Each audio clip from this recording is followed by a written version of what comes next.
Welcome back, everyone. During the October 7th terrorist attacks by Hamas in 2023, nearly 1,200 people were killed.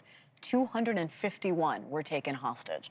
In the days following those attacks, an effort to bring awareness to those being held was launched worldwide. Posters with the faces, names, ages of each hostage were created.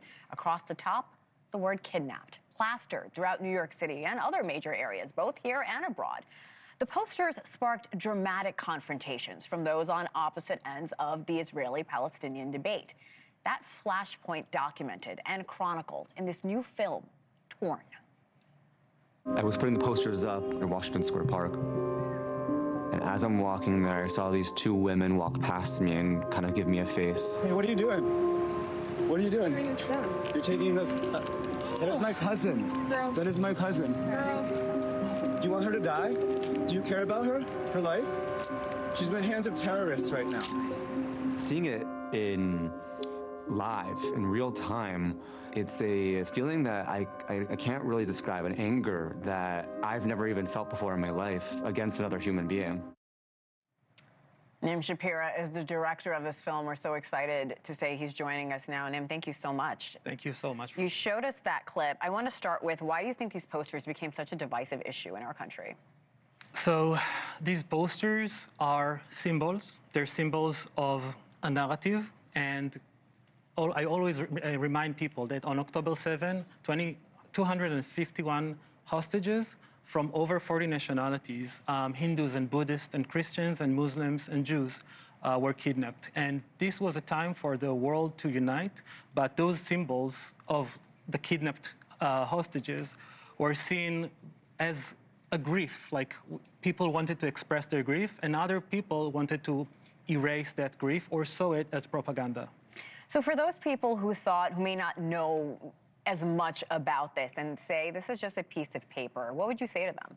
Every poster symbolizes a person that was kidnapped, and New York is the biggest home for Jews outside of Israel. That's right. It is also a home for a large Muslim community, and there's also a lot of people in the middle. There are New Yorkers that their families are directly affected by the war. And specifically, when those posters were torn down, the social fabric of the city, in my opinion, was torn down as well.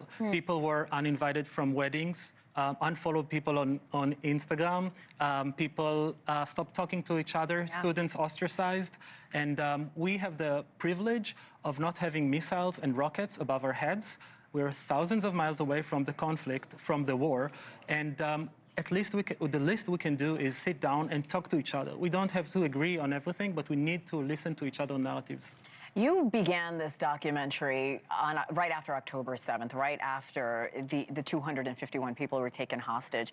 How did your project evolve as you're making it? You said it took 7 to 8 months. Yeah, it's a great question, because I'm making a documentary about a war that is still going on. Right. There are tens of thousands of innocent Palestinians that have been killed.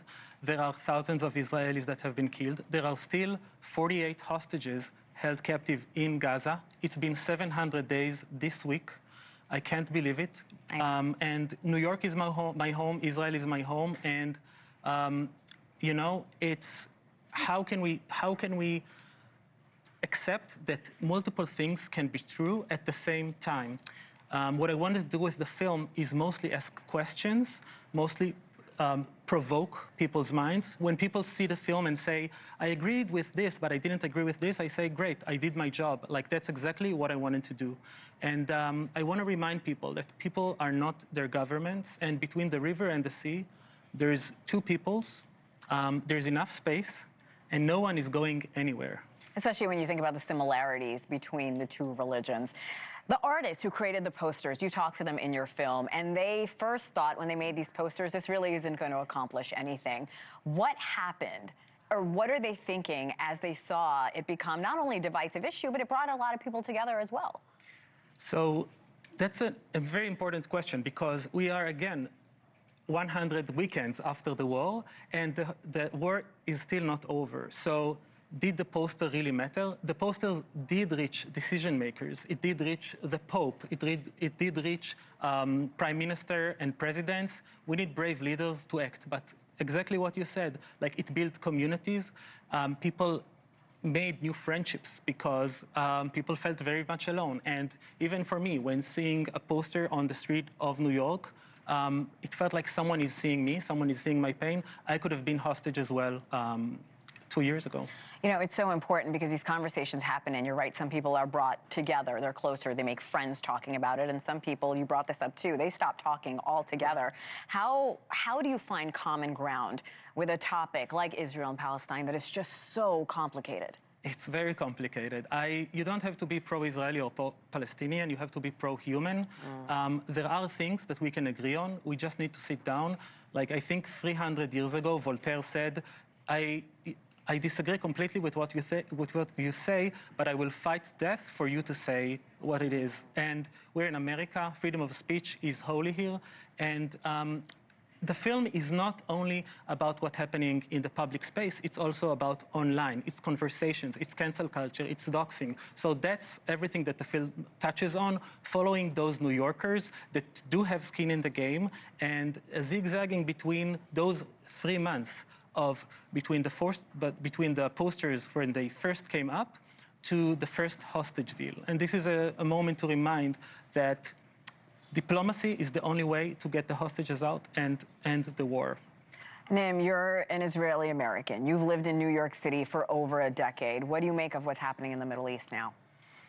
The only thing that gives me hope is hundreds of thousands of Israelis that step into the streets and protest against this war, to end this war and to bring our brothers and sisters home.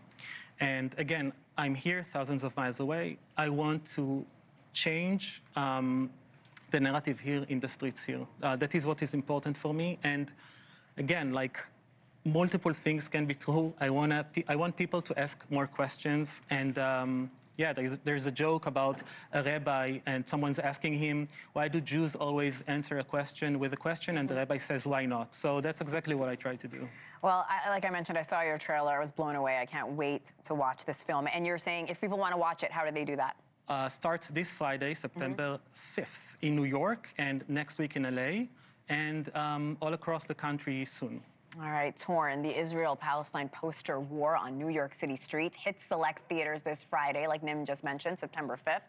Additional cities and a digital release will also come later this year. I can't wait to watch it. Visit torn-film.com for more information. Nim Shapira, thank you for everything you're doing and igniting these important conversations in our country. We appreciate you. Coming up on the other side.